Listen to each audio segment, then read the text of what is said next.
Dangal hind filmi qanday suratga olinganini bilasizmi? 2016-yilda suratga olingan Dangal filmi shunchaki sport dramasi emas, balki haqiqiy voqealarga asoslangan tarixiy loyiha hisoblanadi.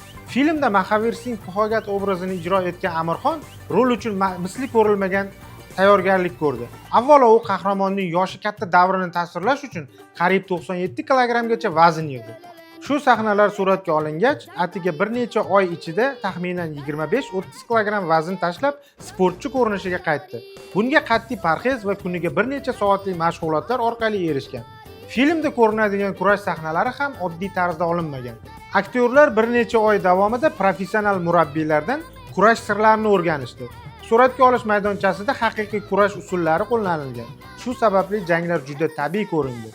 Qizig'i shundaki, film voqealari Hindistonning mashhur kurashchi oilasi Mahavir Singh Bhogat va uning qizlari Geta hamda Babita Bhogatning haqiqiy hayotiga asoslangan. Natijada Dangal filmi nafaqat Hindistonda, balki butun dunyoda ulkan muvaffaqiyat qozondi va uzoq vaqt davomida Hind kino tarixidagi eng ko'p daromad keltirgan filmlardan biri bo'lib qoldi. Yana qaysi film qanday suratga olinganini bilmoqchisiz? Bu haqda izohlarda yozib qoldiring va kanalimizga a'zo bo'lishni unutmang.